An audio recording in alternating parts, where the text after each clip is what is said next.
Hello and welcome back to my channel, Mental Health with Melissa. If you're new here, please don't forget to hit that like and subscribe button for more content like this. I post new videos every single Sunday and Wednesday, and subscribing to my channel really helps me get mental health information out there to our communities of color and tons of free LCSW test prep that for those of you that are studying to become LCSWs. So if you're watching this, it is Wednesday, March 30th. That means that tomorrow, Thursday, March 31st, my social work study with Melissa LCSW study program will be going live and available for purchase on my website. I'm going to leave the link below so you know where to purchase it.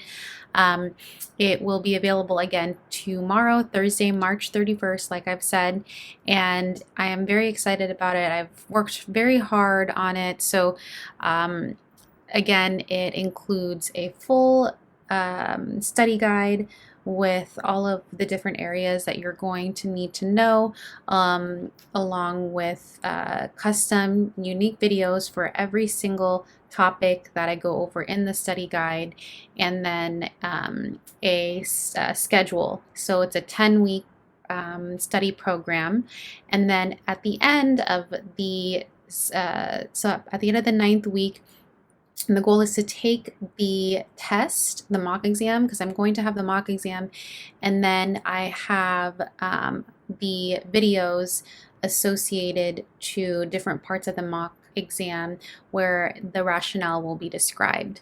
So definitely take a look at that. Again, very excited about that. I kind of formed it in a way in which my videos are kind of taught on here. So if this was helpful for you, then or if my videos have been helpful, then definitely take a look. So I'm still taking suggestions for topics, and I have a list now, so feel free to continue to leave comments in the comment section about your requests. So today we're going to be taking a look at malingering. Somebody had requested to do a video on malingering, so let's go ahead and get into it. Okay, so first I want to give a definition of malingering. So the definition of malingering is exaggerating or faking an illness in order to benefit something. Oopsie, sorry, this is a typo, to benefit from something. So this is something in mental health, as a social worker, as a mental health provider, that was pretty apparent a lot of the time. I want to go through some of these different types of malingering and give examples so you have an idea. And then I'm going to give you 2 vignettes at the end of this video so that you can kind of determine and test your knowledge if it is a malingering behavior or not. So first is pure malingering. So this is when a patient feigns a disorder or illness that's non-existent. So this is like straight up kind of just faking it or lying. So maybe a patient comes into the hospital and is hospitalized because they have they need more fluids or something, so they get hooked up to an IV for more fluids, and during this time, because they're dehydrated, they then say that they need to stay in the hospital because they have kidney issues, and so the medical team runs the test, but there are no kidney issues, and the patient just wants to stay in the hospital because they're homeless maybe. So that would be just pure malingering. Partial malingering is, as you see here, when a patient knows and purposely exaggerates real symptoms of some type of illness or condition. So this may be a patient that maybe sprained their ankle or something, and so then they go to the hospital, and instead of telling the doctor that they sprained their ankle, they tell the doctor that they need a full foot amputation, and so because of that, they're not able to go to work, or and they need to get disability for a longer period of time than if they were to just have their ankle sprained. So that's partial malingering.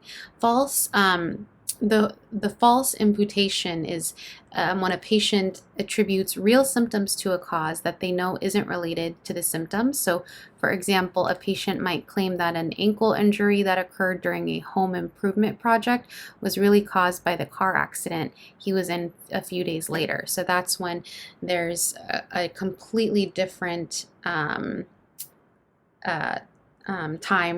or environment that it happened, when you know that it was another time and environment that it happened.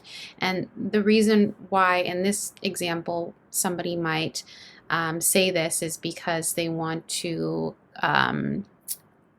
collect insurance from that particular ankle injury, instead of saying that it was from the car accident. So the patient can get insurance from the home improvement issue because the car accident was their fault, for example.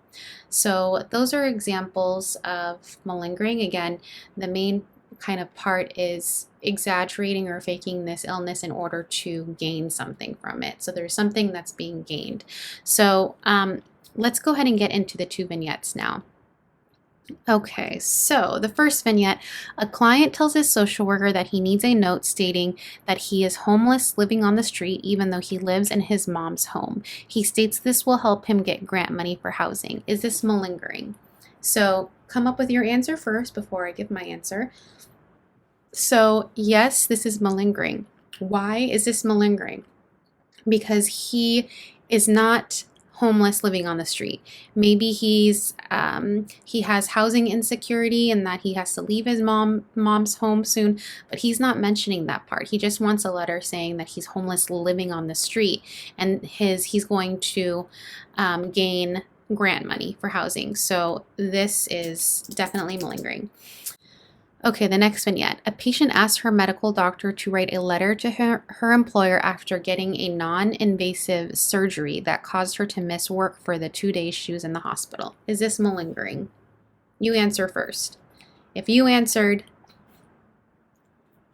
no, then you're right.